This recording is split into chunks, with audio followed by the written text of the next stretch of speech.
panggil ya, yang dekat depan tu untuk melancarkan lagi ayat tu. Lalu. Lalu boleh, okey bagus. Lalu Laksamana pun tak ada. Laksamana, okey, yang ini, okey saya, sekejap okey cuba tengok yang ni ya. Di sini awak boleh letak perkataan seterusnya ataupun tadi ada jawab lalu pun saya rasa bagus. Okey, lalu. Boleh? Lalu seterusnya. Dia tulis sini seterusnya tapi saya rasa lalu cantik. Bagus. Okey, laksamana. Memakai. Pun tak ada Pun tak ada potong. Pun. Memakai pakaian. Okey, prajurit ni tukar kepada apa? Tahu tak? Awak tahu tak prajurit tu sepatutnya tukar pada apa? Askar. Pahlawan. Askar upahan. Okey, tulisan saya dah tak berapa ni ya. Okey. Askar upahan prajurit tu tukar dia kepada askar upahan. Okey, lalu Laksamana memakai pakaian askar upahan. Okey, titik. Ada titik kan? Noktah. Okey. Lagi ayat yang kedua.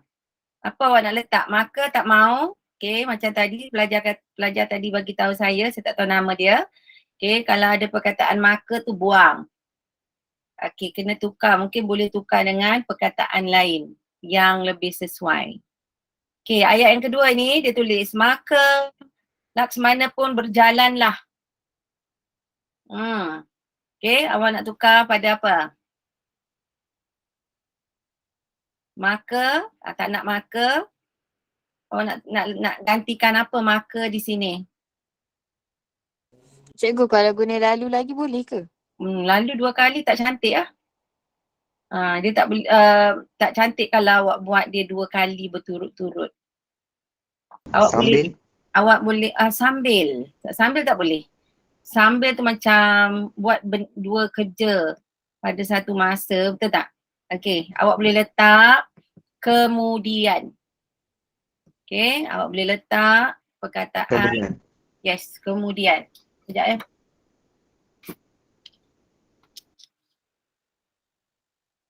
Mana kat sini ni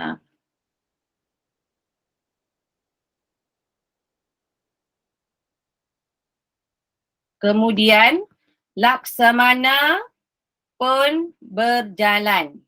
Lah kena buang. Lah tak payah tulis lah. Sekarang ni kita tak ada bercakap lah. Mungkin ada. Siapa Zat? Boleh lah. Betul tak? Ada tak sekarang ni? Itu bahasa pasar. Bukan bahasa standard. Okay? Lah kita tak nak ya. So, jadi apa dia? Kemudian tu kena letak koma ya. Koma. Okay, kemudian Laksamana pun berjalan. Noktah. Okay. Ayat yang ketiga. Saya bacakan ayat yang ketiga. Pada malam itu kelang kabut dan hujan pun rintik-rintik. So nak tulis apa? Pada malam itu kelam kabut dan hujan pun rintik-rintik. Nak tukar dengan apa ni? Nak supaya nampak lebih macam kita cakap bahasa standard kita. Waktu. Ya? Pada malam itu, boleh tak kalau kita terus cakap kelang kabut? Siapa yang kelang kabut? Orang kelang kabut ke? Suasana yang kelang kabut ke? Apa dia? Orang kelang kabut? Suasana. Tapi kalau tengok sini, pada malam itu kelang kabut. Maknanya dia dia khususkan pada malam itu. Suasana, yes, betul. Pada malam itu suasana apa? Suasana terus jadi kelang kabut ke?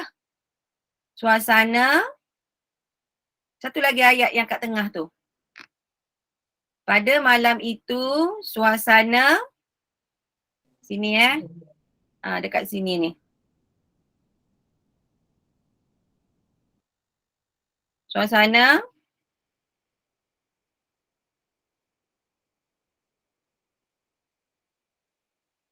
menjadi. Okey, awak tulis itu. Suasana menjadi kelang kabut. Ayat tu kena macam kita zaman sekarang kan kita ayat kita tu lebih jelas. Kalau kata pada malam itu kelang kabut dan hujan pun rintik-rintik. Okey, kalau awak nak kata dan hujan nak kata betul rintik-rintik tapi kita guna tak zaman sekarang hujan turun rintik-rintik? Mungkin ada kan? Mungkin ada. Tapi kat situ awak boleh tukar dia kepada dan hujan pula turun renyai-renyai. Awak tulis kat situ ya.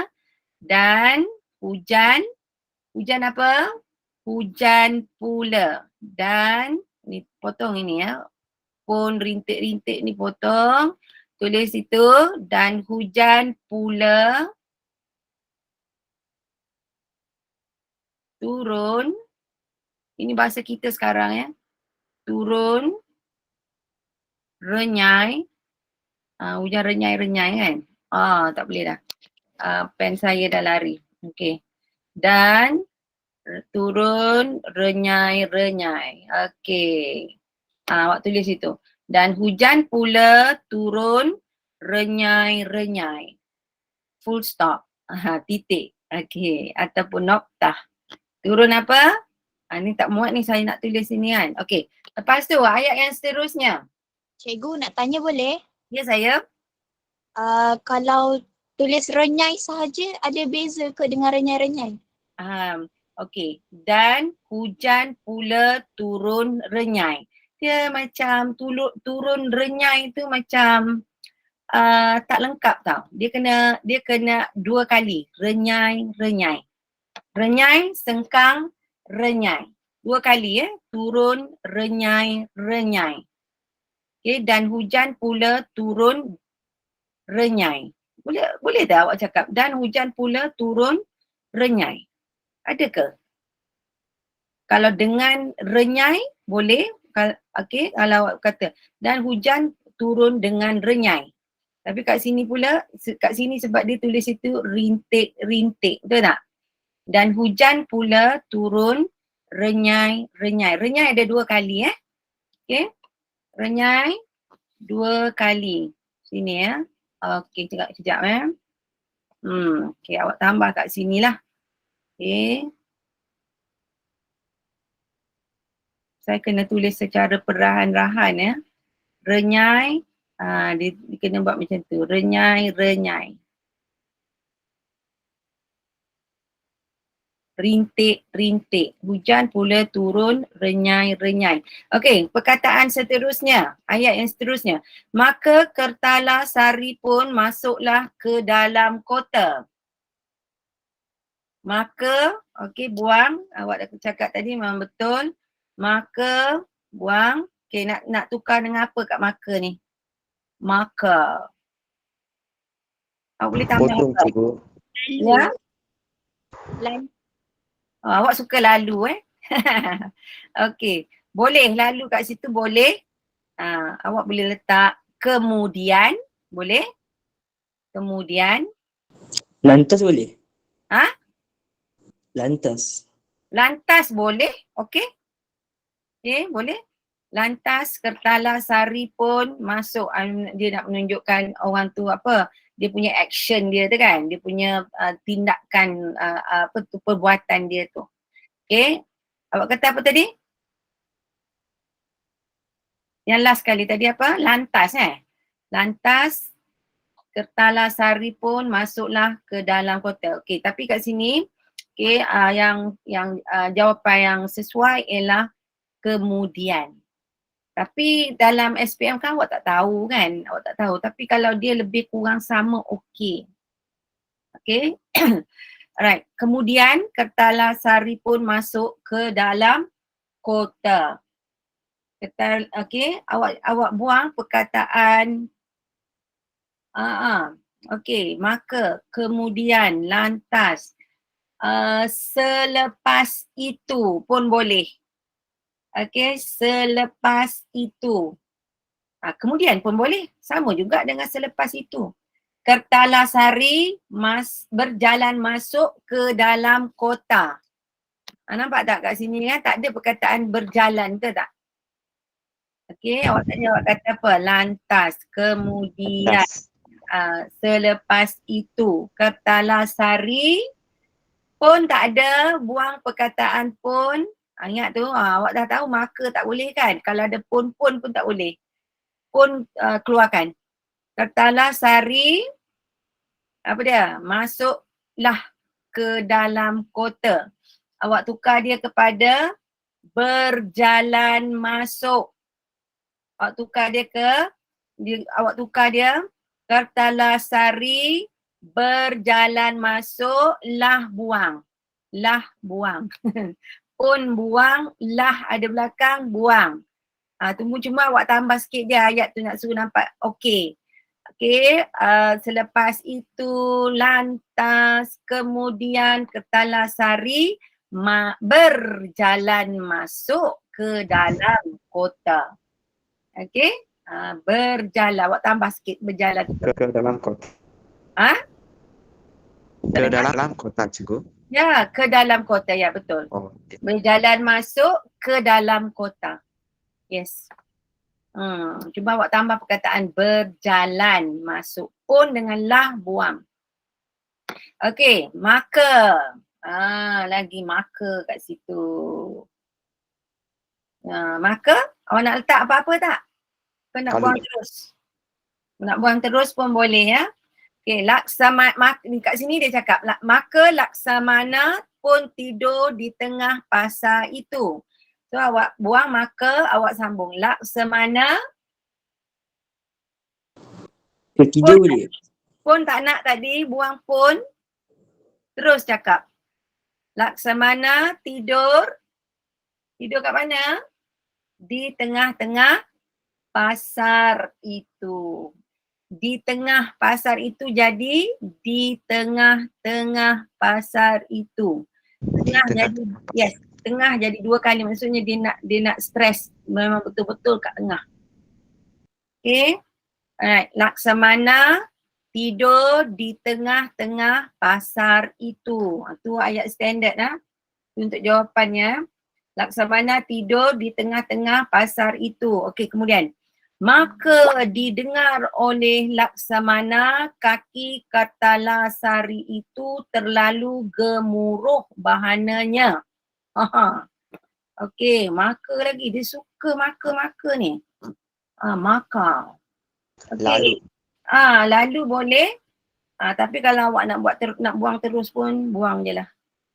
Yang penting maka tak ada kat situ. Tapi kalau awak nak letak lalu boleh. Ni mana ni? Maka didengar oleh Laksamana kan? Okey. So kat situ awak tulis. Dengar cikgu, didengar. Ya. Dibuang, dengar saja.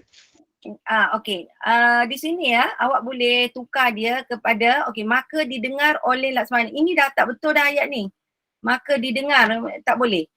Okey, awak tukar dia kepada Laksamana mendengar bunyi tapak kaki.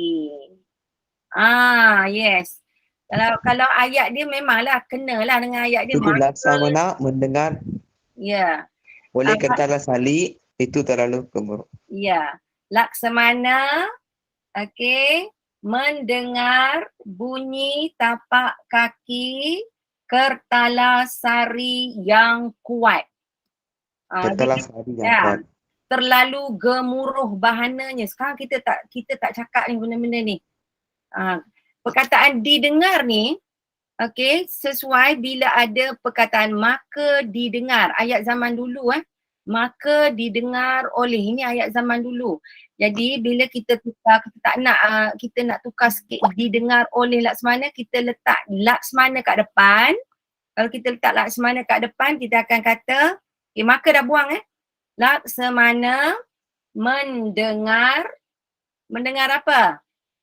Ini dia kata kaki ke Talasari. Mendengar Laks Ha, awak kaki tengok. kata. Ya. Kalau kata Laksmana mendengar kaki, Tak ada. Mendengar. boleh awak kata bunyi tapak kaki, boleh? Betul tak? Cikgu Laksamana mendengar tapak Ya. kaki ke Talasari. Ya, betul. Laksamana mendengar Mendengar mendengar tapak kat sini dia tambah saya bagi tahu awak Laksmana mendengar bunyi tapak kaki Kertalasari yang kuat. Jadi Laksamana mendengar Laksamana kaki. mendengar Mendengar bunyi tapak kaki Kertalasari yang kuat. Okey, sekarang zaman Okey. sekarang ni kita dah tak cakap lagi terlalu gemuruh bahananya. Kita tak cakap. Ini menunjukkan kuat bunyi tapak kaki dia.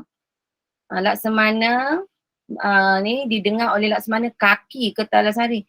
Bukan kaki tu yang kuat bunyi tapi tapak kaki cuma awak tambah sinilah.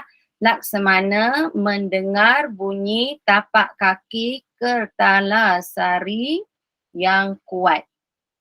Okey, noktah. Buang terlalu gemuruh bahana ni. Ini dah kuat lah ni bunyi dia kan. Okey, lepas tu ayat seterusnya. Maka Laksmana pun tahulah akan Kertalasari datang itu. Awak nak tukar daripada apa? Maka dah buang. Laksmana pun tahulah akan Kertalasari datang itu. Ayat dia terbalik-balik ni. Laksmana pun, nak kata pun. Laksamana pun. Ada pun disuruh buang pun. Kalau ada pun dengan maka disuruh buang. Cikgu, lah perlu buang ke?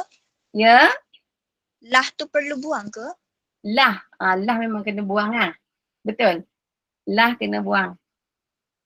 Tapi kan buang-buang macam ni awak tak boleh kata Laksmana tahu akan Kertalasari datang. Itu pun tak betul juga. Awak kena tukar sikit dengar. Kalau Laksamana tahu kehadiran Kertalasari, boleh? Laksamana tahu akan kehadiran Kertalasari. Boleh? Boleh? Alright. Tapi kat sini saya bagi jawapan yang dia yang menjadi tanda aras dia. Laksamana menyedari kedatangan Kertalasari. Nampak tak? Laksamana menyedari kedatangan. Ya, Laksamana menyedari kedatangan Kertalasari. Awak tengok ayat ni kan, awak tengok, awak baca, awak tahu apa makna sebenarnya. Dan awak tukar dia kepada ayat zaman sekarang. Maknanya ini bahasa Melayu standard ni, bahasa Melayu sekarang lah. Kan, awak baca ni, dia dah terbalik-balik. Cikgu, Ya. bahasa Melayu standard senang cikgu. Bahasa standard senang. Ya. Betul. Tapi bila awak tengok ayat yang terbalik-balik ni, awak cuma dapatkan maksud dia yang sebenar dan awak Maksud asal. maksud sebenar dan reka supaya jadi ayat yang cantik daripada situ. Ya. Ayat zaman sekarang. Kita mesti add cikgu imbuhan cikgu ber, ter. Ya, Imbuhan. boleh. Ya, yang itu dia tambah apa? Menyedari kedatangan. Menyedari. Kalau kat sini tak ada, sedar ke apa benda tak ada kan. Tapi awak tambah. Tahu tu ditukar dengan menyedari. Menyedari. Yes, Laksamana menyedari, tahu ni ditukar kepada menyedari. Laksamana menyedari kedatangan. Ini kedatangan Kertalasari. Ya, betul. Akan Kertalasari datang itu dah dia macam tak betul ayat dia kan. Kedatangan oleh Kertalasari. Mengetahui kedatangan Kertalasari. Okey.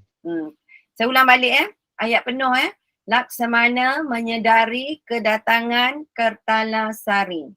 Okey, ayat yang terakhir. Maka Kertalasari pun berjalanlah ke tengah pasar itu. Maka buang, Cikgu. Maka buang pun buang Lah. cikgu. lah buang, pun buang. Ah. Okey, macam-macam buang ni. Kertalasari berjalan ke tengah pasar itu. Okey. Okey, Kertalasari ingat tadi? Tengah ada berapa ya. kali? Tadi saya sebut tengah ada berapa kali? Sekali ke dua kali? Ni, yang ini. Dua kali. Yes, awak kena sebut dua kali. Di tengah-tengah. Ya. Okey, Yes. awak tulis situ. Kertalasari Berjalanlah. lah tak boleh. Sorry. Berjalan di tengah-tengah Ha. pasar itu.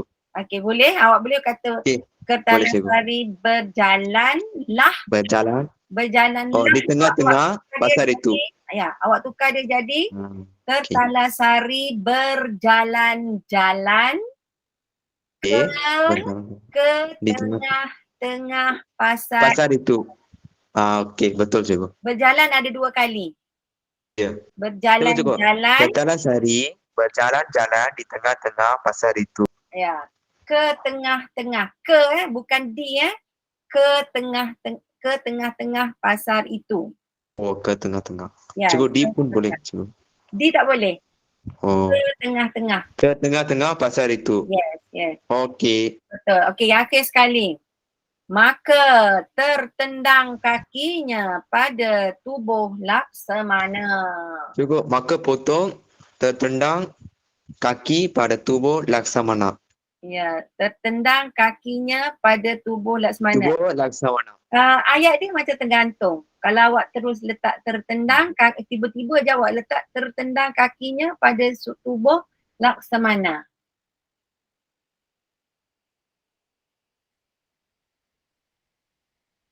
Tertendang kaki pada tubuh Laksamana. Tertendang kakinya pada tubuh Laksamana. Ya. Okey, saya bagi jawapan jawapannya boleh tambah kemudian. Okey, awak boleh tambah kemudian, koma, kaki Kertalasari telah tertendang badan Laksmana. Okey, jawapannya kemudian, koma, kaki Kertalasari telah tertendang badan Laksamana.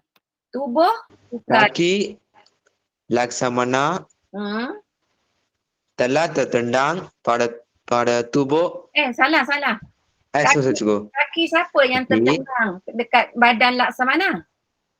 Oh, sorry. Kaki Kertalasari lah. Overconfident. Kaki kemudian perkataan kemudian kena ada. Kemudian, kaki Kertalasari telah tertendang badan Laksamana. Okey cikgu. Ya, itu jawapan dia. Boleh? Boleh. Dapat Okay, good. Alright, so kita terus pergi pada yang kedua. Senaraikan. Petikan di bawah mengandungi beberapa peribahasa.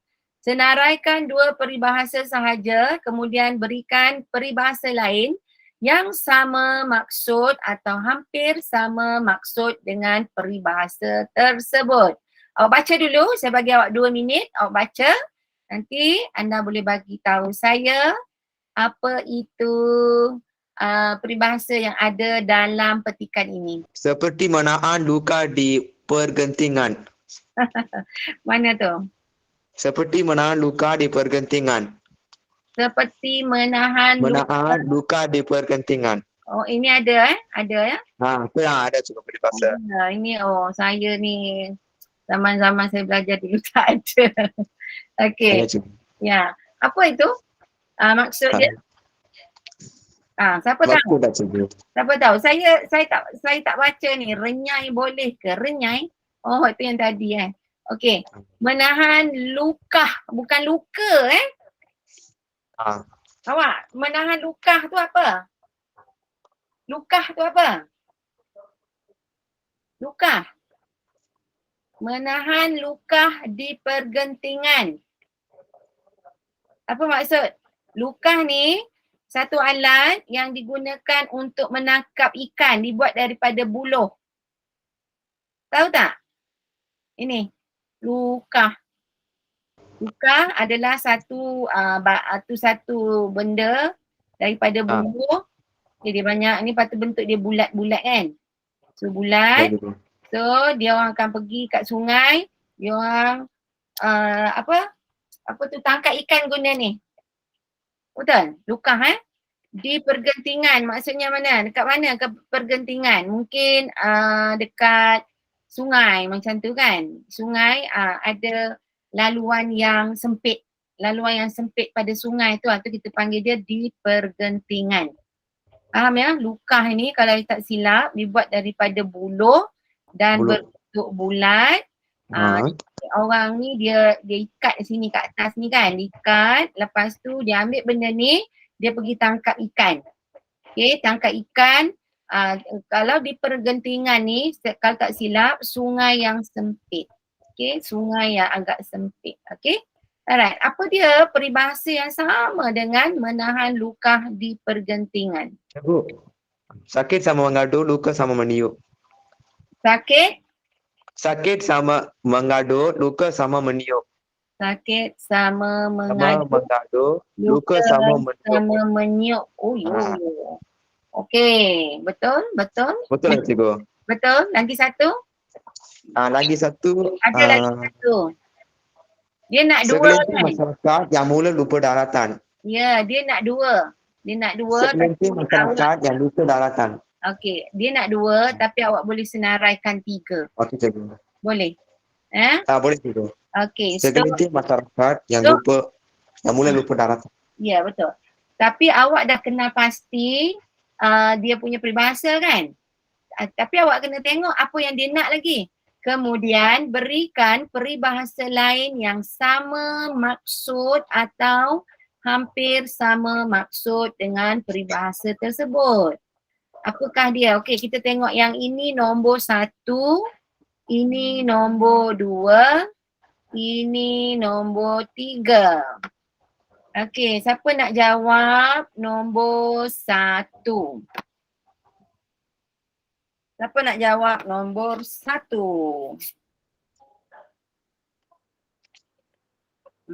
Nombor 1 itu dalam petikan cikgu. Nombor 1, peribahasa apa yang sama dengan menahan luka di pergentingan? Cikgu, masyarakat mula mengambil kesempatan untuk balik ke kampung halaman. Bukan, dia tak suruh you buat ayat tau. Dia suruh you cari satu peribahasa lain yang sama maksud dia. Sama maksud. Awak baca soalan betul-betul Baca soalan tu. Awak kena baca soalan, nanti awak buat benda lain. Tengok pertama, senaraikan dua peribahasa sahaja. Tapi kat sini dia bagi 3 Dia bagi 3, awak jawablah 3 tu. In case kalau jawapan awak salah, yang ketiga boleh selamatkan awak. Okey, kemudian berikan peribahasa lain. Dia nak peribahasa lain yang sama maksud atau hampir sama maksud dengan peribahasa tersebut. Okey, tengok nombor 1. Menahan luka di pergentingan. Apa peribahasa yang sama dengan dia? Menangguk di air keruh. Ya, betul. Okey. Yang sama dengan menahan luka di pergantian ialah menangguk. Allah. Okey, dia kalau saya laju sikit dia lagi. Menangguk di air keruh. Betul. Okay, yang kedua. Yang kedua tu daratan. Lupa daratan. Apa itu peribahasa yang sama dengan lupa daratan? Kacang lupakan kulit ke? Lupa daratan. Kacang lupakan kulit. Bagus juga tu. Kacang lupakan kulit. Boleh? Okay, saya suka. Kacang. Dia lupa diri Like kacang. Betul lah ni peribahasa ni. Lupakan. Lain-lain ada tak? Kulit. Ayo. Bagai isi dengan kuku. Tak boleh. Isi dengan kuku menunjukkan orang yang rapat. Tapi ni dia lupa. Kulit bukan kalit, kulit. Aha. Okey, dah terpadam. Seperti kacang, lupakan. Awak tulis seperti kacang, lupakan kulit. Okay. Okay. Kena tekan ni dulu. Alright. Okay. Kulit. K-U-L-I-T. Tapi kat sini jawapan yang diberi ialah lupa diri. Boleh juga. Mungkin lupa diri ni pun peribahasa lah saya rasa. Dia bagi di sini ialah lupa, saya tulis je lupa diri. Okay, nampak? Kacang lupakan kulit betul lah. Lupa asal usul, lupa diri lah. Tapi dia tak bagi jawapan kacang lupakan kulit lah. Tapi saya tetap kata benda tu betul. Okay, alright. Okay, yang ketiga. Sakit sama mengaduh, luka sama menyiuk. Cikgu bagai anjing dengan kucing. Sakit sama mengaduh, luka sama menyiuk. Okey, awak kata bagai anjing dengan kucing, orang yang suka bergaduh. Betul tak? Bagai anjing dengan kucing, dua orang yang suka bergaduh. Ya, cikgu. Isi dengan kuku tadi awak cakap, orang yang sangat rapat. Tapi ni awak tengok sakit sama mengaduh, luka sama menyiuk. Maknanya sama-sama susah, sama-sama senang. Itu sebenarnya dia punya dia punya maksud tau. Susah senang bersama. Apa dia peribahasa yang seakan-akan ini? Ada tak jawab? Dicubit peha kanan, peha kiri terasa. Seperti kata di bawah tempurung. Seperti kata bawah tempurung tak boleh. Orang yang tidak melihat dunia luar. Kata bawah tempurung orang yang tidak melihat dunia luar, dia hanya tahu pasal dunia dia sahaja. Dia tidak didedahkan dengan perkara-perkara luar daripada apa yang dia tahu. Okey, ini apa Nur Syafiqah dan kejap saya bacakan sini. Mencari keuntungan dari kesempitan orang. Menanggung di air keruh ya. Arfa, ini awak bagi maksud tau. Okay, ni betul lah maksud dia mencari keuntungan dari kesempitan orang. Okay, awak tengok ini menangguk di air keruh.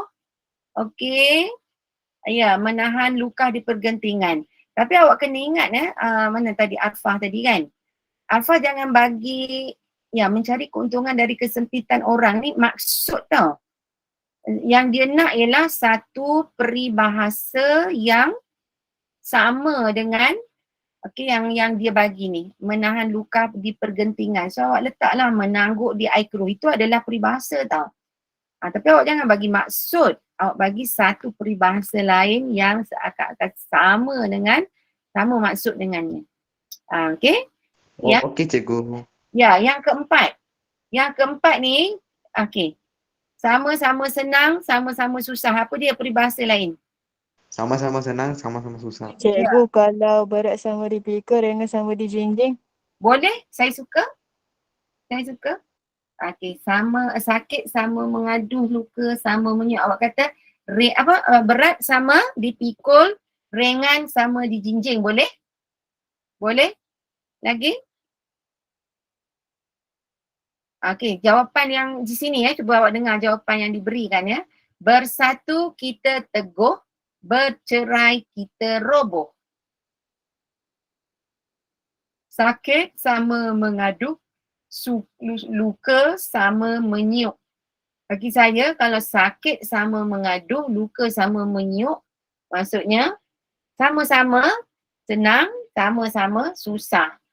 So, yang awak kata tadi, berat sama dipikul, ringan sama dijinjing. Boleh. Lebih kurang sama. Sebab awak tengok sini Tengok di sini dia kata. Yang sama maksud, dia kata dia nak satu peribahasa lain yang sama maksud dan juga ataupun atau. Hampir sama maksud. Hampir, ingat tu? Bukanlah yang tepat seakan-akan sama Hampir pun. sama maksud. Ya. So, Cikgu. ya. Kalau sepakat membawa berkat tu? Sepakat membawa berkat. Sepakat membawa berkat. Mungkin. Kalau duduk sama rendah, berdiri sama tinggi.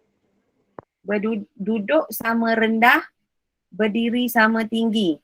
Maksudnya itu saya rasa kurang tepat. Duduk sama rendah, berdiri sama tinggi itu menunjukkan bahawa dia punya status dia lebih kurang sama.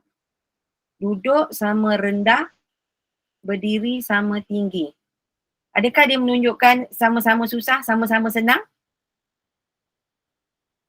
Ya. Awak rasa?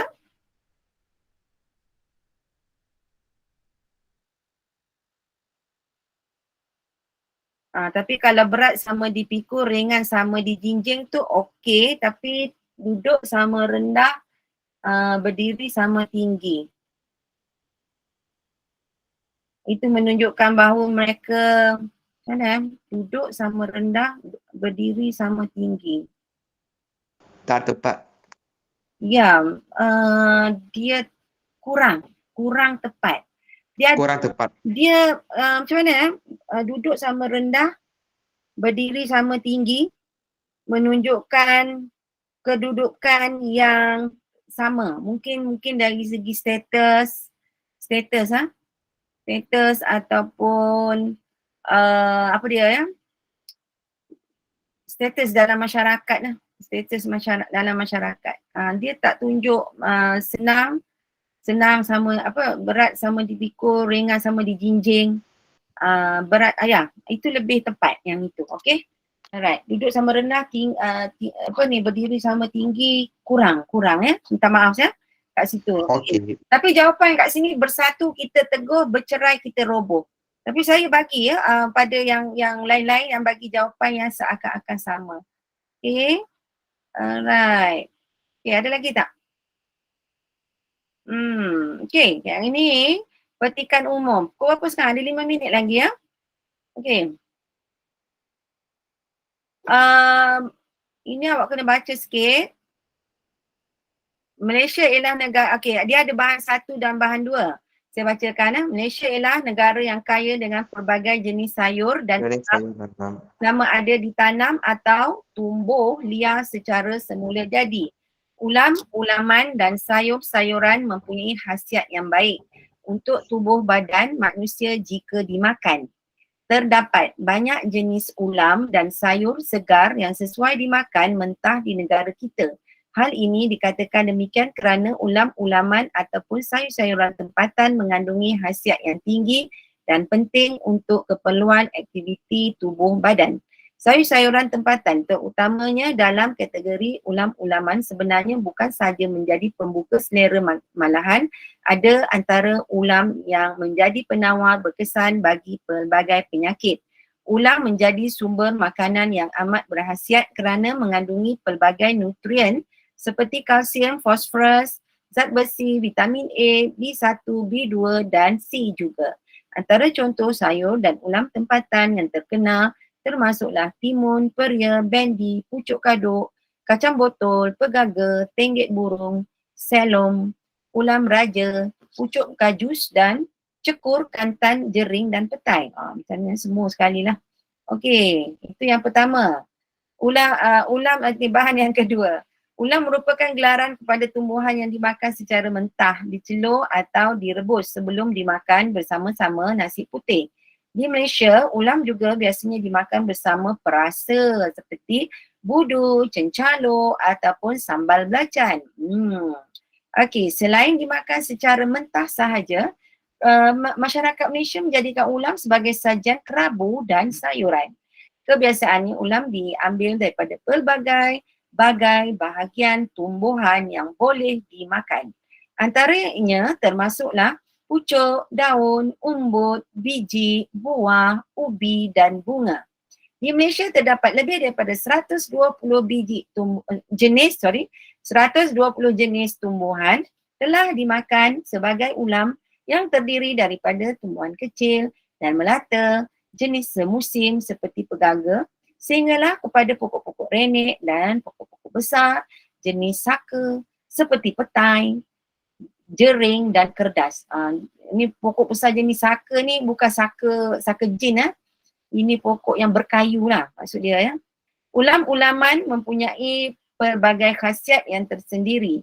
Hasil daripada amalan makan ulam-ulaman di kalangan generasi lama masyarakat Melayu, tubuh badan mereka bukan sahaja sihat, sentiasa sihat dan kurang penyakit, malahan amalan makan ulam dapat mengekalkan awet muda dan menambah seri pada wajah.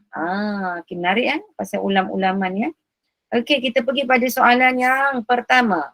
Merujuk kepada bahan 1 dan bahan 2, nyatakan kelebihan makan ulam-ulaman kepada seseorang. Kelebihan. Okey, tengok ya, dia buat bold. Okey, maknanya kat sini awak tulis dulu yang untuk bahan 1. Tulis dulu. Bahan 1 awak senaraikan. Okey, bahan 1, bahan pula. Bahan 1, awak senarai apa dia kelebihan dia. Kelebihan. Ada tak? Boleh baca?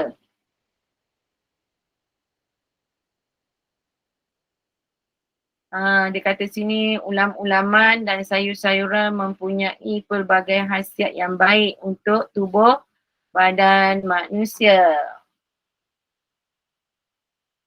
Lagi? Khasiat yang tinggi yang diperlukan oleh Cikgu. Ya. Ulam-ulaman dan sayur-sayuran tempatan mengandungi khasiat yang tinggi dan penting untuk keperluan aktiviti tubuh badan. Okey, boleh? Cuba kat situ tengok bahan 1 ya. Okey, awak terus direct to the point. Okey, sebenarnya okey. Ni dia hanya okey, saya tak boleh highlight kat sini ya. Ini hanya dia cakap benda tu baik tapi dia tak pergi direct to the point. Terus direct to the point, apa dia? Ulam menjadi sumber makanan yang aman berkhasiat kerana mengandungi pelbagai nutrien seperti kalsium, fosforus, zat besi, vitamin A, B, I, B2 dan C juga. Okey. Kat situ awak boleh sebutnya bahan 1 sebagai pembuka selera. Nombor 1. Ini poin yang pertama. Poin pertama. Poin yang pertama. Cikgu. Ya, saya. Petikan lagi cikgu, lagi ada. Antara contoh sayur dan ulam tempatan yang terkenal termasuklah timun, peria, bendi, pucuk gaduk, burung, selum, jering dan petai. Okey, kat sini kan awak tak payah sebut semua sekali. Tak payah sebut yang benda-benda yang menjadi contoh ni tak payah sebut. Awak terus pergi pada apa yang dia nak. Kelebihan tu apa? Okey cikgu. Ya, ini ya, ini dia. Yang pertama pembuka selera. Okey. Yang kedua apa? Yang kedua semua makanan yang amat berkhasiat. Ini menjadi penawar berkesan bagi pelbagai jenis penyakit. Yes. Lagi? Semua makanan yang amat berkhasiat terakhir cikgu. Ada lagi tak? Ya, betul. Mana tadi? Semua makanan yang amat berkhasiat. Kat mana tadi? Cikgu. Itu ulam menjadi sumber makanan yang amat berkhasiat. Saya tengah cari ni. Mana yang awak suat? Ni line kat mana ni? Mengandungi pelbagai nutrien. Perangan yang kedua ke yang pertama?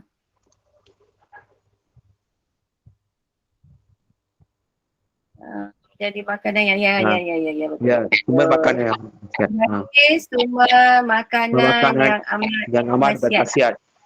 Okey, 3 tu cukup. 3 tu cukup. Ya. Okey. 3 tu cukup. Berapa markah ni untuk ni? Cikgu. Cuba tengok. Ini dia bagi awak yang pertama. 2 markah.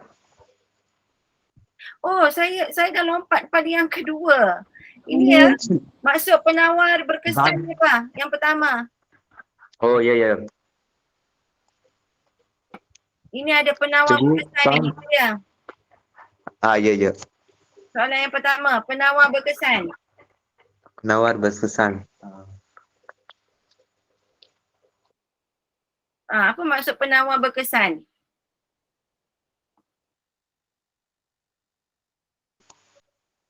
Penawar itu Boleh ni.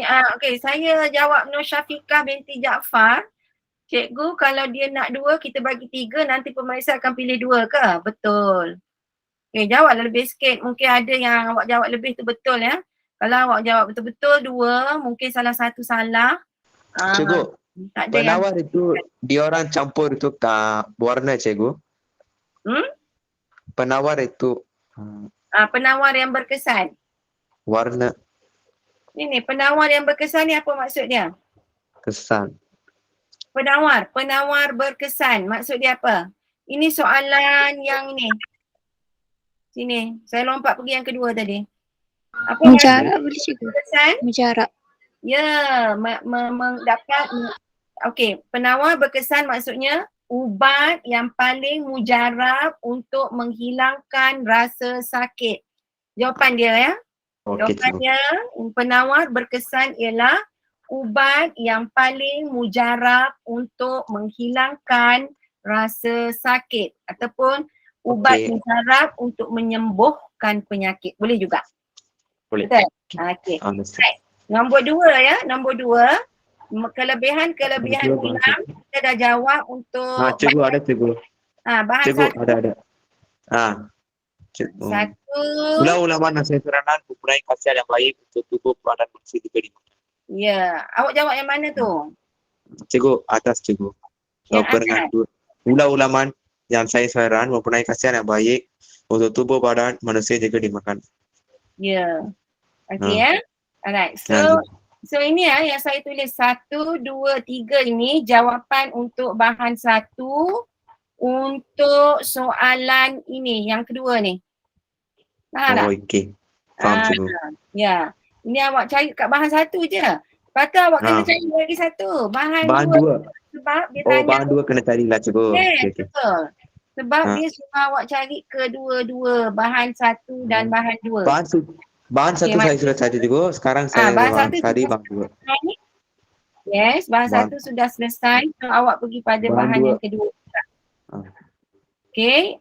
Pergi pada bahan yang kedua. Kelebihan. Okey, tak payah. Yang contoh-contoh jangan masukkan. Cari poin-poin yang utama je.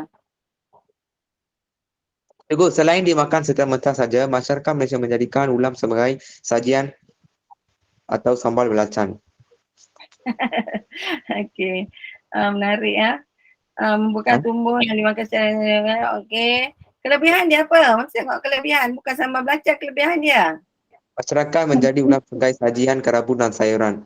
Biasanya ulam diambil daripada berbagai-bagai bahagian tumbuhan yang boleh dimakan.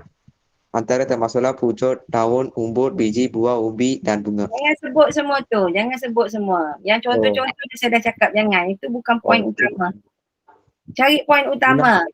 Ini mengekalkan awet muda. Mana cikgu? Ni poin dia ni. Sentiasa dia kata Okey. hasil daripada amalan makan ulam kalangan generasi masyarakat, tubuh badan mereka bukan sahaja sentiasa sihat dan kurang penyakit. Ya, ulam dapat mengekalkan awet muda menjadikan dan menambahbaikan seri pada wajah. Betul. Okey tubuh Saya badan pandai. sihat dan dapat mengekalkan awet muda. Maknanya ni ada 1 Ya cikgu. poin, ini ada 2 poin. Faham? Faham cikgu. Apa makan ni? Cikgu. Nanti cikgu. Cikgu berapa markah cikgu? Cuba tengok situ. Ini markah dia 3 markah. Cikgu 3 markah 3 isi. Masukkan je berapa-berapa yang awak boleh cari. Cikgu, merujuk bahan 1 dan bahan 2, kelebihan makan ulam-ulaman kepada seseorang ialah Tak ada cikgu, saya ambil dalam soalan. Merujuk kepada bahan 1 dan bahan 2, kelebihan makan ulam-ulaman kepada seseorang ialah Itu petikan. Oh, Kepada tulis. seseorang, kepada seseorang, Ialah. kepada seorang, bukan ialah. Ustaz. Adalah. Tak. Oh. Ini bukan. Awak Ustaz. tengok sini. Merujuk pada bahan 1 dan bahan 2, Okey. nyatakan Bahan dua. kelebihan makam dalam ulang kepada seseorang. Noktah. So, awak pergi. Bahan 1 Oh. apa dia kelebihan? Bahan 2 apa kelebihan? Faham? Okey, cikgu. Faham cikgu. Okey. Dan seterusnya awak kena jawab sendirilah sebab dah terlebih masa dah. Okey? Okey, cikgu. Okey. Ulama menjadi apa pendapat anda faktor-faktor yang menyebabkan generasi muda kurang? Ini awak punya jawapan sendiri. Mana pendapat saya? Dan ini jawapan awak sendiri. Awak kena jawab lah. Boleh? Okey. Saya telah terlebih masa untuk subjek BM ini. So saya akan pergi kepada mata pelajaran sains pula lepas ni. Boleh? Lepas ini ya, cikgu. Boleh. Boleh. Saya akan tukar screen untuk bahan untuk mata pelajaran sains. Okey. Dengan itu saya sudahilah perbincangan kita dalam pelajaran BM ini. Okey, cikgu. Okey, kita jumpa lagi minggu depan untuk subjek BM. Cikgu, saya suka biar cikgu. Ya, bagus. Thank you. Boleh Saya datang pandai. lagi minggu depan Saya ya. pandai, cikgu. Okey, semua pandai insyaAllah. Semua pandai cikgu. ya. Okey. Dah pernah lisan, cikgu.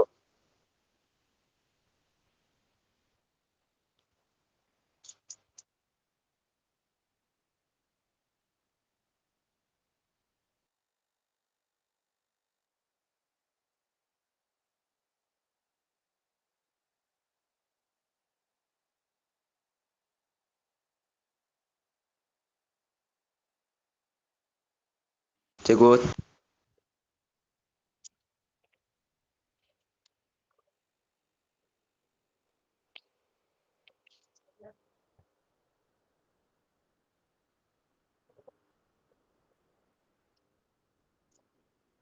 Oh, sekarang diamkan.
Okay, terima kasih bagi tahu. Alright, dah dengar sekarang?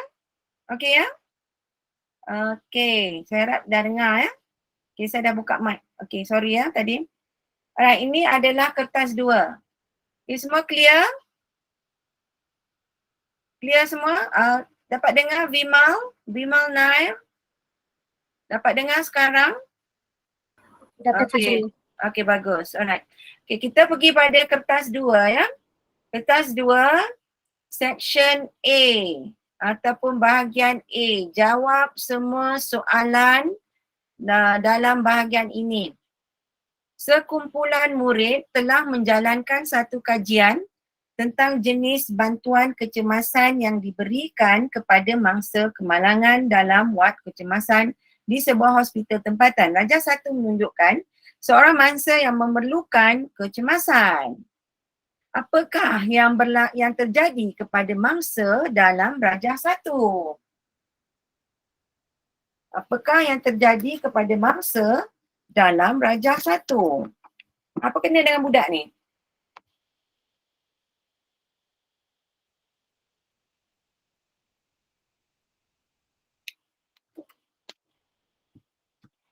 Okey, jawapan? Siapa bagi jawapan? Boleh guna mic ataupun boleh terus jawab guna in-call messages. Apa terjadi kepada pelajar ini? Pelajar pula. Apa terjadi pada orang ini? Tercekik. Yeah, betul. Tercekik. Alright, bagus. Tercekik. Okay. Sini tak buat lagi ni. Okay. Alright. Orang ini.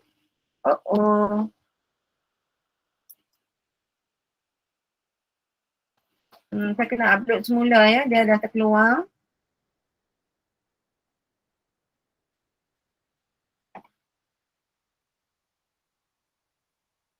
Okey, betul. Jawapan untuk A ialah tercekik. Okey, awak boleh tulis itu tercekik tu kan? Okey. Alright. Dia sangat sensitif di situ ya. Tercekik. Alright. So yang bahagian B. Apa yang berlaku pada bahagian B? Maklumat di bawah menunjukkan keadaan 8 orang mangsa kemalangan dalam wad kecemasan tersebut. Okey, yang pertama tercekik makanan di dalam trakea. Yang kedua, tidak sedar akibat serangan jantung. Ketiga, tidak sedar akibat lemas. Tidak sedar akibat panahan peting. Tidak sedar akibat strok. Tercekik duit shilling di dalam pharynx. Tidak sedar akibat renjatan elektrik. Dan tercekik biji rambutan di dalam trakea. So, antara pesakit-pesakit ini, apakah dia rawatan yang sesuai untuk mereka? Sama ada CPR ataupun Heimlich maneuver. Okay, cuba kira berapa orang yang sepatutnya kena CPR dan berapa orang yang kena Heimlich maneuver. Okay, tengok.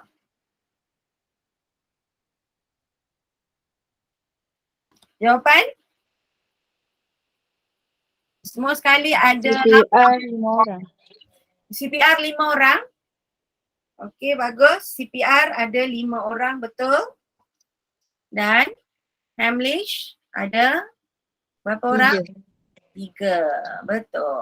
Good. Alright. So, kita tengok seterusnya.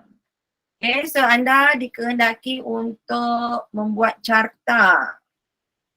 Okay, carta. Saya kecilkan. Ya, carta untuk apa tu?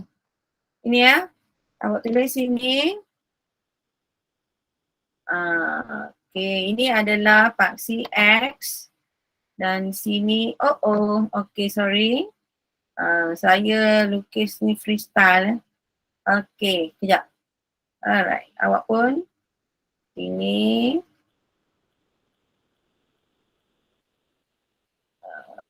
Okay. Sepatutnya ni garis lurus Oh sorry, bukan kat sini lah Mak. Sebab kita start dekat tengah tu kan. Di sini. Okay, di sini.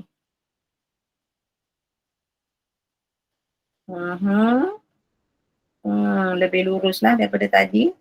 Dan di sini ialah paksi Y. Okay, paksi Y ialah bilangan mangsa. Awak tulis situ ya. Paksi Y ialah bilangan mangsa. Dan paksi X ini adalah bantuan kecemasan.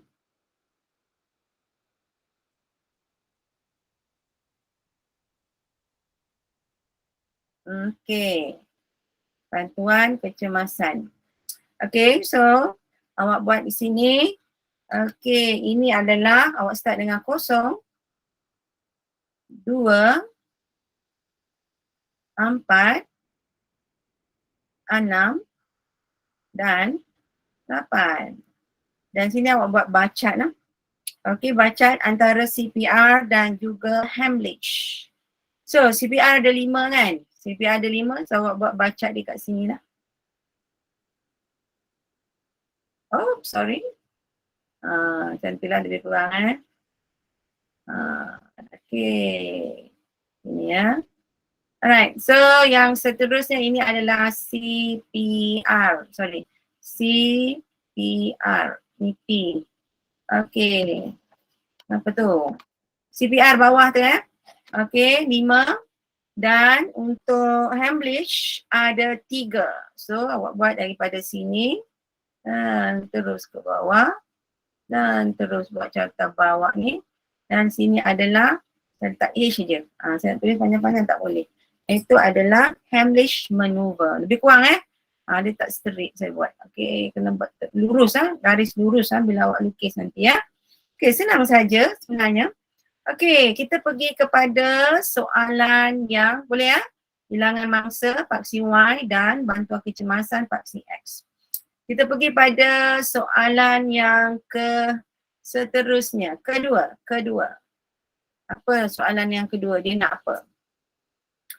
Okey, di sini ialah seorang murid mengkaji tentang udara. Kesan udara ke atas 2 potong apel.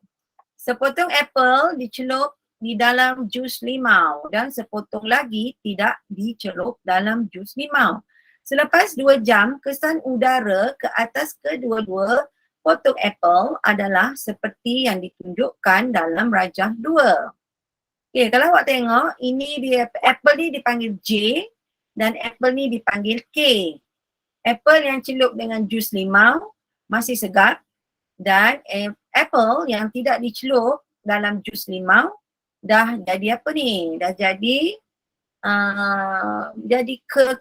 keperangan, jadi lemau, masuk angin.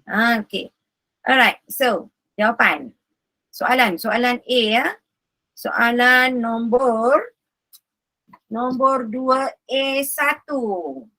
2A1, potongan apel yang menjadi rosak selepas 2 jam.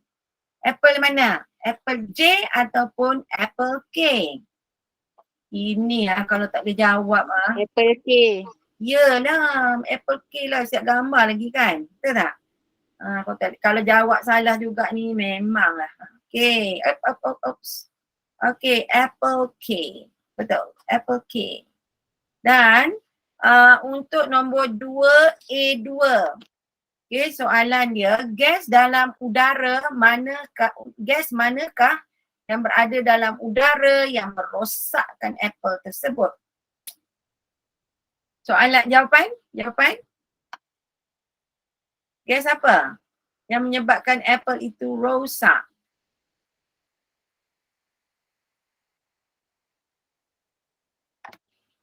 Gas apa? Tak tahu. Teka? Oksigen. Ya, betul. Teka Teka ke yakin? Okey, oksigen. Jawapannya ialah oksigen. Gas oksigen. Okey, tulisan saya. Saya guna mouse dia ni Susah nak guna pen tu, lagi-lagi pula. Okey, gas oksigen. Okey, nyatakan inference bagi jawapan anda di 2A. 2A mana? Yang menyebabkan dia jadi rosak. Apakah inference tu andaian Inference tu perkataan Mak Saleh tapi di bahasa Melayu kan. Ni sepatutnya dia letak andaian ni. Nyatakan andaian anda bagi jawapan tersebut. Okay. Inference. Bahasa Melayu, bahasa Inggeris dimelayukan. Inference. Andaian. Nyatakan andaian bagi jawapan anda.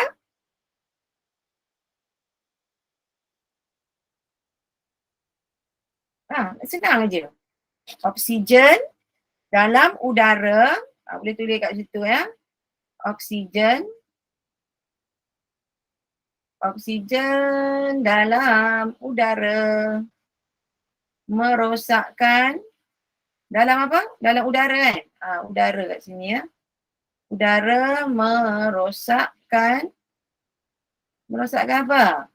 Apple melalui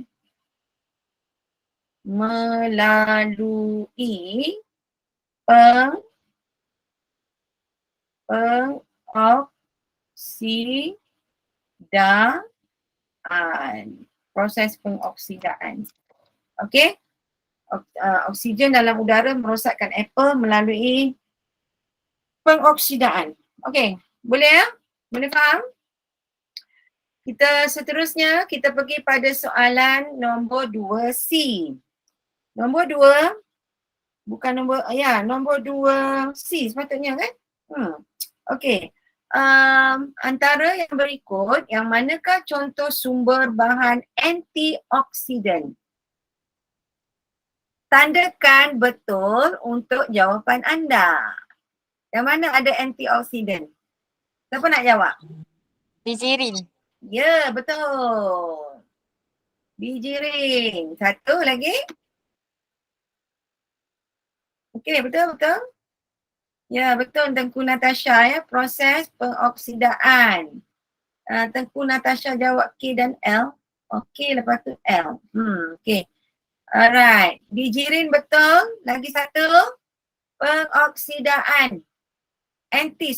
Bahan antioksidan. Yang manakah antara berikut adalah bahan antioksidan? Selenium. Ya, betul. Selenium. Okay, butter for sure tak, vitamin B tak. Okay, biasanya antioksidan ni adalah sayur-sayuran dan juga buah-buahan. Buah-buahan lah banyak antioksidan. Sayur-sayuran macam ni bijirin dia adalah bahan-bahan tumbuhan organik. Okay, boleh ya? So jawapan ada dua iaitu cereal, bijirin dan juga selenium. Okey, kita terus pergi kepada soalan seterusnya. Okey, apa itu? Seorang murid menjalankan aktiviti untuk menyediakan adunan roti dengan menggunakan resipi berikut. Awak tengok resipi ni dia 100 gram tepung gandum, 40 gram gula, 10 gram yeast, 20 cm padu air pada suhu bilik dan 20 cm padu air yang mendidih. So awak tengok ini suhu bilik, yang ini mendidih. So ini tepung gandum, dough dia dibahagi dua, dia buat dua dough So maknanya setiap satu jadi berapa? 50 gram. Yang kedua pun 50 gram. Miligram. Ini pun pecah dua juga. Gula pun jadi dua. Sebab ada dua dough. Yeast pun dua dough. Jadi bagi dua. Alright. So, bila dah jadi dua dough, contohlah ni dua dough kan. Satu dia akan campur dengan suhu bilik. Dough yang pertama. Kita kata dough yang pertama kan. Dan dough yang kedua diletakkan air yang mendidih. Faham ke tak? Faham Boleh? Awak ikut bersama saya. Okay, kita buat dua dough. Satu dough letak air. Air ni 20 cm air, sentimeter padu air yang bersuhu bilik. Dan yang dough yang kedua dimasukkan 20 cm padu air yang sedang mendidih. Okey, soalannya. Soalannya apa? Selepas 30 minit, pemerhatian direkodkan dalam jadual 2.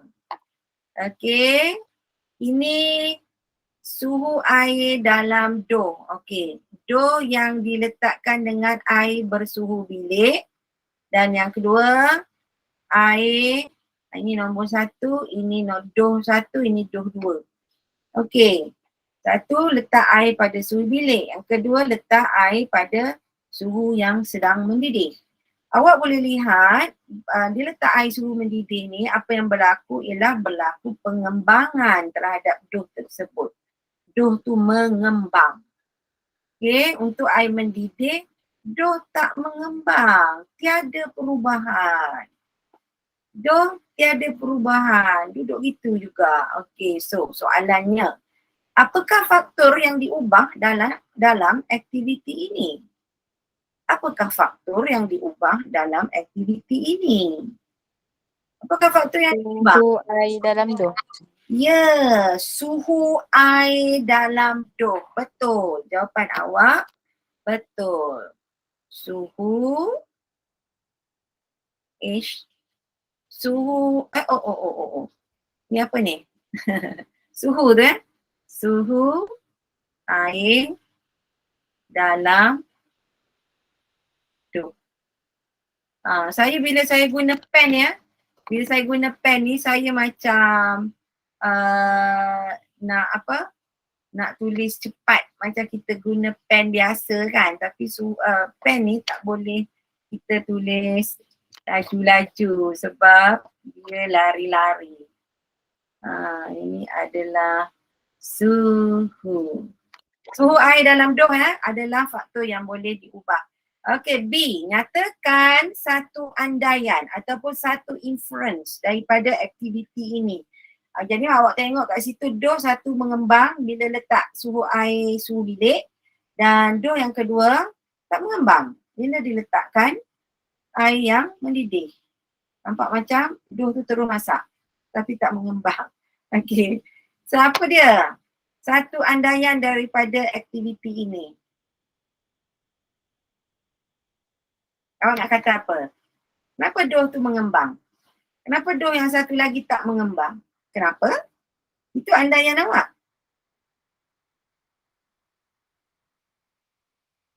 Doh mengembang apabila nak cakap apa? Doh akan mengembang apabila apa dia? Andaian awak, come on. Andaian doh akan mengembang apabila sambung ayat saya. Doh akan mengembang apabila ada 14 orang, ada 12 orang dalam ni. Ada 12 orang student. Doh akan mengembang apabila di peti sejuk. Awak, mana ada dia letak dalam peti sejuk? Tak ada dalam peti sejuk pun. Satu, dia campur dengan air bersuhu bilik. Yang kedua, air yang mendidih. So dia yang mengembang adalah air suhu bilik. So andaian awak apa? Ya, awak tulis situ. Doh akan mengembang apabila dicampur. Okey, kat sini okey, sebab dia nak buat andaian kan. Kalau awak cakap macam tu boleh juga. Macam saya kata, doh akan mengembang apabila dicampur dengan suhu bilik. Tapi itu bukan andaian. Andaian awak boleh letakkan sebagai, okey saya bagi tahu awak okey sekejap. Okey, awak tulis situ. Pengembangan, tulis situ pengembangan. Saya kena tulis perlahan. Pengembangan apa? Pengembangan doh dipengaruhi oleh apa? Awak boleh sambung ayat saya. Pengembangan doh dipengaruhi oleh apa? Apa? Oleh pengembangan doh dipengaruhi oleh suhu. Dia tak sebut suhu bilik ke apa, tapi secara amnya. Doh akan mengembang dan ia dipengaruhi oleh suhu. Suhu yang macam mana? Suhu yang optimum lah. Bukan suhu yang tak betul tapi kat sini secara amnya awak tulis tu pengembangan doh dipengaruhi oleh suhu. Boleh faham? Okey tak? Faham. Apabila diletakkan pada suhu bilik. Memanglah kita memang nak cakap suhu bilik kan, tapi andaian ni ada macam sesuatu yang secara amnya, generally apa dia yang awak boleh katakan di situ. Generally secara amnya Awak boleh katakan bahawa pengembangan DOH dipengaruhi oleh suhu bilik. Suhu bilik. Awak tulis itu. Saya rasa kena tambah pengembangan DOH dipengaruhi oleh suhu bilik. Ataupun awak boleh cakap, ada juga pelajar saya dia jawab suhu yang optimum. Suhu yang optimum ialah apa? Apa maksud suhu yang optimum? Suhu yang paling apa? Optimum. Bukan paling tinggi, bukan paling rendah. Suhu yang paling sesuai. Suhu yang paling kena dengan maknanya suhu tersebut ialah sesuai untuk pengembangan tadi. Itu paling optimum. Paling sesuai sekali. Okey. Mungkin awak boleh tambah kat sini. Pengembangan DOH dipengaruhi oleh suhu. Awak tulis itu suhu bilik. Mungkin awak boleh tulis kurungan suhu bilik. Awak nak cakap juga suhu bilik. Okey. Boleh ya? Boleh ya? Okey. Alright. Paling optimal ialah paling best. Yang terbaik. Optimal maksudnya yang terbaik. Dia bukan terlalu tinggi, bukan terlalu rendah, tapi terbaik untuk pengembangan tersebut. Okay. So, kita pergi pada yang C. Ramalkan apa yang akan berlaku pada DOH jika air yang mendidih dalam langkah 4 bagi prosedur itu digantikan dengan air sejuk pada suhu 4 darjah Celsius. Okay, kalau air mendidih ialah 100 darjah Celsius. Kalau 4 darjah Celsius maknanya dah dekat dengan tahap beku. Tahap beku ialah 0 darjah Celsius. Maksudnya ini dalam freezer lah ni. 4 darjah Celsius ni dah macam suhu dekat-dekat nak beku lah tu. Sejuk. Agak sejuk Okay. So kalau kita tambah air pada suhu 4 darjah Celsius, awak rasa dia mengembang tak? DOH tu. Rasa-rasa mengembang ke tak? Come on. Awak rasa mengembang ke tak kalau letak suhu yang sejuk? Bukan sejuk kat bahagian bawah sejuk bahagian atas freezer. Ya betul. Ahmad Rafidi. Sorry. Betul Tidak mengembang. Sebab ni bukan suhu yang optimum This is not the best temperature. Okay, bukan suhu yang optimum. Dia adalah suhu yang tak sesuai lah, sejuk sangat. Dia tak nak sejuk sangat, dia tak nak panas sangat. Sorry.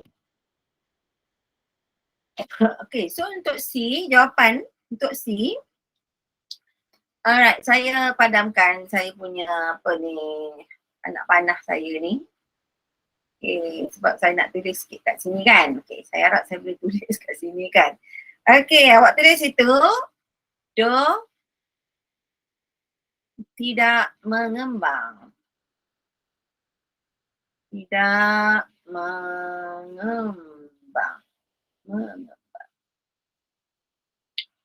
DOH tidak mengembang. Pada suhu rendah, okay, yeast berhenti membiak dan tidak membebaskan karbon dioksida yang menyebabkan DOH mengembang. Okay, maknanya yeast tidak membiak. Dari sini awak boleh tambah pada suhu rendah. Laju pula. Pada suhu rendah,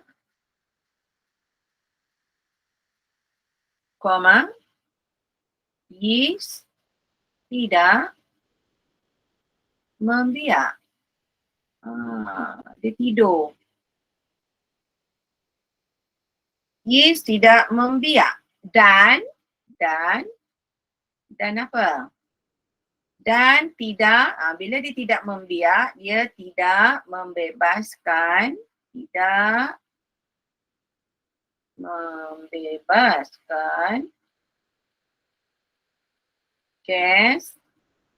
karbon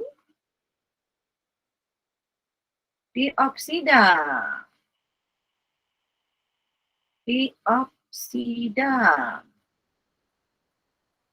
Yang menyebabkan benda tu mengembang. Karbon dioksida lah yang menyebabkan DOH tu mengembang. Yang menyebabkan Tulisan macam ni dia nak menyebabkan hidup mengembang. Maksudnya dia tak mengembang lah sebab tidak menghasilkan gas karbon dioksida. So dia tidak membiak. Dia tidak bertindak balas. Boleh faham? Okay, good. Alright. Kita pergi pada soalan yang keempat. Okay, soalan yang keempat saya kecilkan sikit. Boleh baca tak? Boleh nampak? Boleh cikgu. Good. Alright. So kita tengok ini apa ni? Rajah 3 menunjukkan satu eksperimen untuk mengkaji elektrolisis larutan natrium nitrat dengan menggunakan elektrod karbon. Ini elektrod karbon. Dua-dua ni elektrod karbon. Dia panggil elektrod P dan elektrod Q. So, ini adalah punca positif. Ini adalah punca negatif. Okay. So, apa yang berlaku? Tengok di sini ada bateri kan? So, dia mengalirkan tenaga elektrik dan kena pada karbon dan dia akan mengeluarkan charge kat situ kan? Okay, kita tengok ini.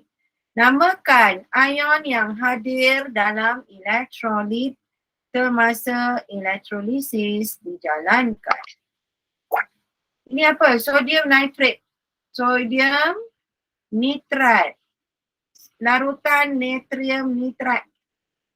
Larutan natrium nitrat. Ini ya, bukan air ya. Bukan air, ia adalah larutan natrium nitrat. So, dia akan bertindak balas dengan tenaga elektrik yang dibebaskan di sini. So, soalan dia. Namakan ion yang hadir dalam elektrolit semasa elektrolisis dijalankan. Jawapan? Tahu tak? Awak tahu ke?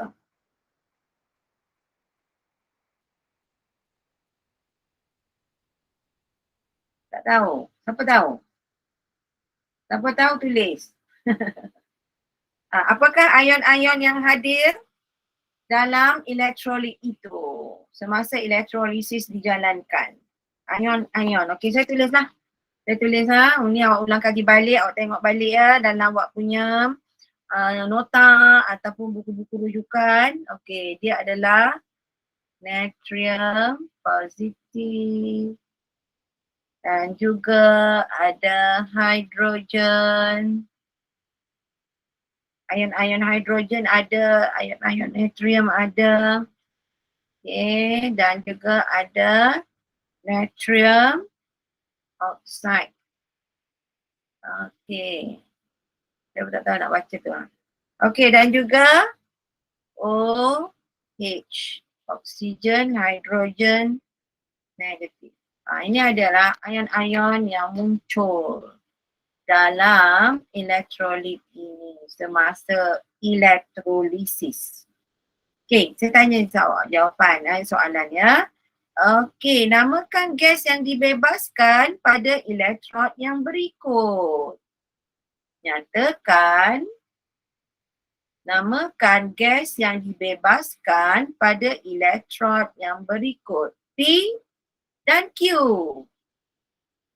Di sini, ni P, ini adalah elektrod P dan di sini adalah elektrod Q. Okay. Apa jawapannya? Elektrod P1 kan? P1 ini elektrod P. Dia kecil kan? Awak nampak? Okay. Okay, elektrod P ini, gas apa yang keluar? Elektrod Q ini, gas apa yang keluar? Jawapan? Boleh? Boleh lah, boleh. Okay. Nombor 4B. Gas apa yang dihasilkan di elektrod P? Gas apa? Ni P ya? Ini Q. This one Ini electrode ni Ini carbon ni. Okay, yang P, gas apa? Siapa nak cuba? Siapa nak cuba? Gas apa kat situ? Yang dihasilkan oleh electrode ni. Tak ingat? Okey lah. Apalah, saya tulis lah. Okay, saya bagi jawapan untuk awak. Awak balik ulang kaji balik ya. Electrode P ialah gas oxygen. Electrode Q. Electrode Q apa?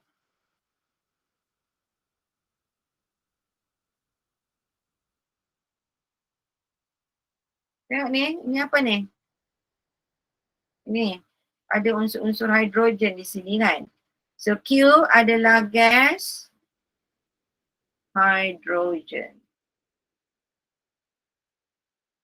P oksigen dan Q hidrogen. Boleh? Okay, good. Nyatakan dua faktor yang mempengaruhi hasil tindak balas elektrolisis. Secara amnya, apa dia dua faktor? Dia ada 3 faktor sebenarnya tapi dia nak 2 je. Boleh bagi 3-3 terus. Mana tahu salah satu yang awak bagi tu salah. Nyatakan 2 faktor yang mempengaruhi hasil tindak balas elektrolisis. Okey, cuba bagi. Bab ini saya lemah cikgu, saya tak ingat. Tak apa, bukalah buku. Masa kita bincang ni, awak pergi pada bab tu. Buka buku rujukan. Kan senang. Tak apa, yang ni meniru. Tengok jawapan dalam buku lain. Awak buka buku rujukan, pergi pada bab tersebut. Awak boleh tengok jawapan dia. Cari jawapan kat situ. Jangan ingat lupa, ingat macam awak nak test awak ni konon pandai kan. Tak ada. Kat sini awak boleh buka buku untuk cari jawapan. Cuma dalam exam je awak tak boleh buka buku Dengan saya boleh buka buku. Boleh cari jawapan dia. Apakah 2 faktor yang mempengaruhi hasil tindak balas elektrolisis? Hari tu saya ada ajar ni elektrolisis saya tak silap form 4 Is it? Form 4 kan? Elektrolisis. Buka balik buku rujukan yang bincang tentang yang tingkatan 4 punya. Okey, yang pertama. Okey, dah 9.45 kita ya. Okey, saya bagi awak ini yang soalan yang terakhir lah untuk kita malam ini. Yang pertama ialah kedudukan ion.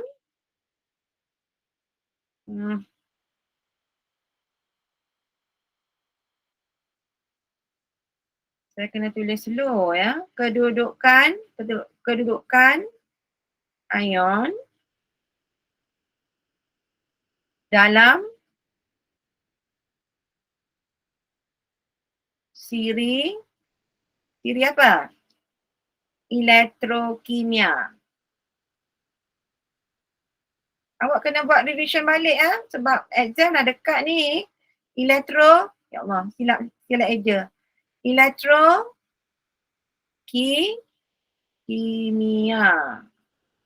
Kimia pula. Elektrokimia. Okay, awak ubah sikit tu. Kimia tu jadi kimia. Satu, kedudukan ion dalam siri elektrokimia. Yang kedua, kepekatan elektrolit. Ada ni, belajar dalam form 4 tak silap Kepekatan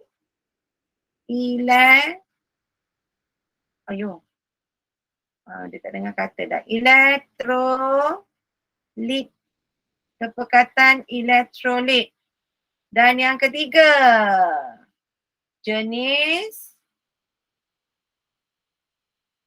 elektron. Jenis elektron.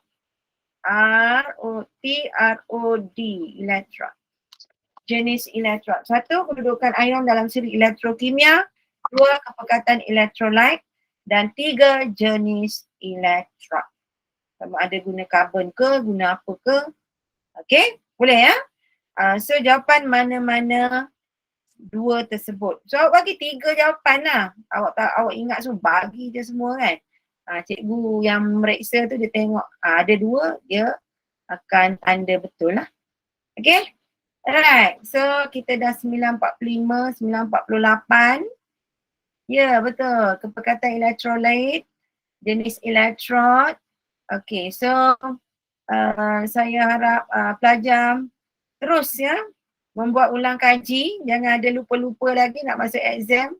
Harap awak boleh ingat semua, belik-belik semula bab-bab yang lemah, bab yang ingat pun belik juga, belik flick through je. Yang ingat tu boleh tengok-tengok aja. Yang lemah ni kena bagi tumpuan sikit. Boleh ya? Okey, mungkin kita jumpa lagi minggu depan ya. Boleh exam lagi kan? Minggu depan kita akan jumpa lagi, insyaAllah. Alright, sehingga kita bertemu lagi, saya ucapkan terima kasih kepada pelajar-pelajar yang datang pada malam ini. Okey, teruskan. Okey, sebelum